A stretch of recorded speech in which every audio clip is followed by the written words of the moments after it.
2, I'm reading from the New King James Version, and it reads like this. My brethren, count it all joy when you fall into various trials. Count it all joy when you fall into various trials. Now, I hope you're sitting next to somebody you love or at least like. I hope you're sitting next to somebody you at least love or like. And I want you to look at them with a nice big smile. And call that person by their name. And with excitement say, oh yeah. Count that too.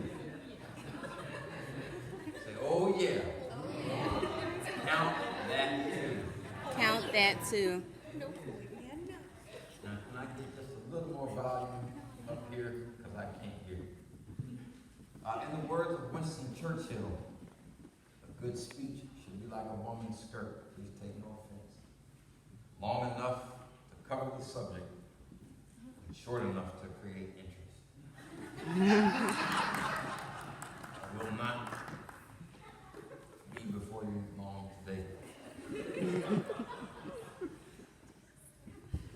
In the early stages of life, we as children learn how to count. It was then and is now the responsibility of the parent or parents to teach this concept. For counting as the foundation for many mathematical concepts and procedures. Now that we are older, counting seems so simple that we hardly give it any thought. When cooking, we use numbers for measurement. When exercising, we use numbers for time, repetitions, and sets. When watching or competing in sports, we use numbers to keep score and other stats. When making a purchase, one may write a check, use their debit or credit card, or even give cash. In the midst of worship, we count the offering that has been collected and watch the clock if too many songs were sung, too many announcements were given, or if I or the guest speaker are preaching too long. Within the last month, I've used numbers to calculate the conversion rate of ATM withdrawals, purchases, amongst other things.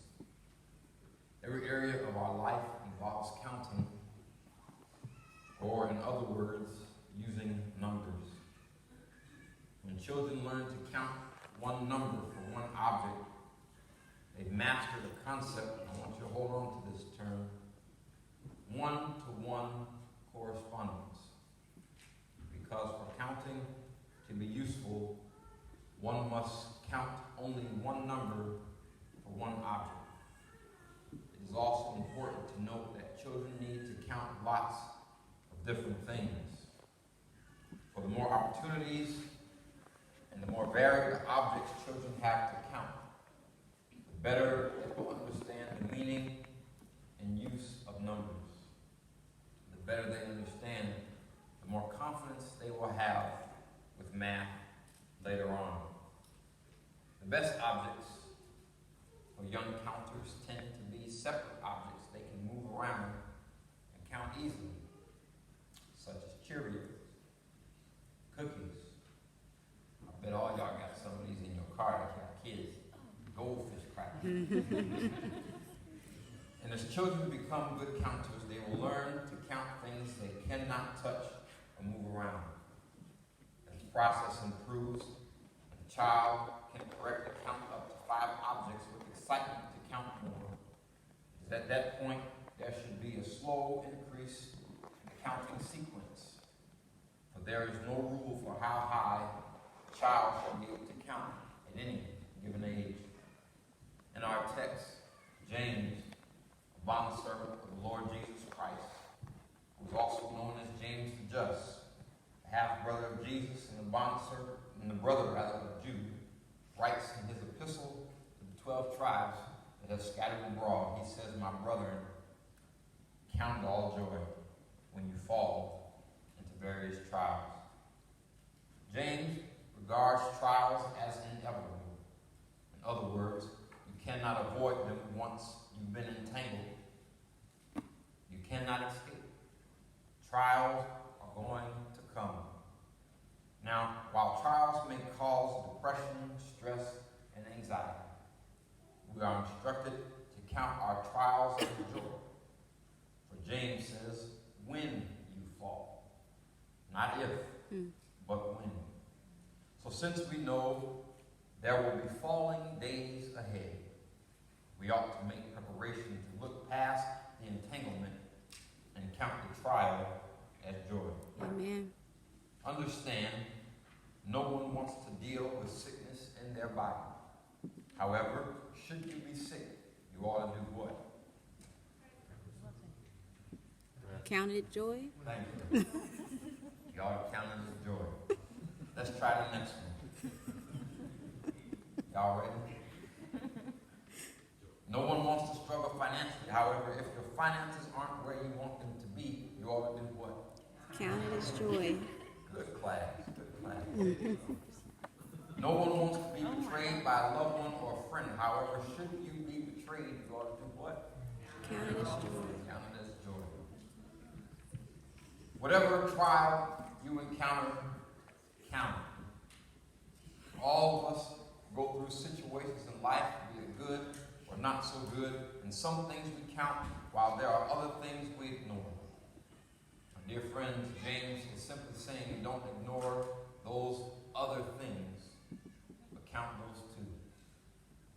For verse 12 says, blessed is the man who endures temptation, for when he hath been proved, King James says, when he hath been tried, he will receive the crown of life which the Lord has promised to those who love him. Sometimes life will lead us to a place of complacency that we don't give counting any thought. We know God has been good to us, but for some reason our complacency doesn't position us to our founding concept of one-to-one correspondence. Every now and then, the trials of this life have us consumed and entrapped. Instead of counting down in the direction of a potential defeat, we ought to be counting up the promised victories he's already won. When I start to think and utilize that founding concept of one-to-one correspondence, I can begin to count what he's allowed me to touch. Now, my math may be a little off, because I was up 3 o'clock this morning trying to do it. But for 102 weeks, 716 days, 16,848 hours, however many minutes and seconds, because previous calculations may be wrong, the Lord has allowed me to touch my wife and her dog. When I woke up this morning, he allowed my feet to touch the floor. Amen. He allowed me to withdraw money from the ATM. He's given me food to put on the table. He's given me a vehicle to go back and forth, and he's surrounded me with people that I can embrace. And once I get through counting what he's allowed me to touch, I can start counting the things I can't touch or move around. First thing all of us can testify to is that he woke me up this morning. Amen. And my grandmama would add, and he started me on my way. I'm not perfect, yet he continues to look beyond my faults and supplies all of my needs. No matter what I'm going through, he placed goodness on one side and mercy on the other side. Mm-hmm. He's made a way out of no way. And looking back over my life, he brought me out of darkness right into his marvelous light. So when I get through counting, I can sing the hymn that all of us ought to be familiar with. When upon life's billows you are tempest tossed, when you are discouraged, thinking all is lost, the hymn writer says, count your blessings, name them one by one, and it will surprise you what the Lord has done. He said, amid the conflict, whether great or small, don't be discouraged because God is over all. Count your many blessings, angels will attend. Help and comfort give you to your journey's end. Count your blessings, name them one by one. Count your blessings, See what God has done. Count your blessings, name them one by one. Count your many blessings and see what God has done. When you can count it all, you can testify like David. Bless the Lord, O my soul, and all that is within me. Bless his holy name. Bless the Lord, O my soul, and forget not all of his benefits. When you can count it all, you can identify with Peter when he says the Lord is not slow to fulfill his promise, as some count slowness, but is patient toward you, not wishing that any should perish, but that all should reach repentance. When you can count it all, Paul's words become your words, but my God shall supply all your need according to his riches in glory by Christ Jesus. When you can count it all, you know that for with God nothing shall be impossible. When you can count it all, you'll know that in the peace of God, which passes all understanding, shall keep your hearts and minds through Christ Jesus. Amen. You'll know, and we know that all things work together for good to those who love God, to those who are called according to his purpose. My friends, when you can count it all, you'll know that God so loved the world that he gave his only begotten Son, that whosoever believes in him should not perish, but have everlasting life.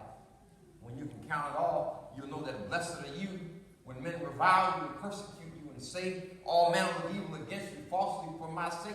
He says, rejoice and be exceeding glad, for great is your reward in heaven. For so persecuted they the prophets which were before you.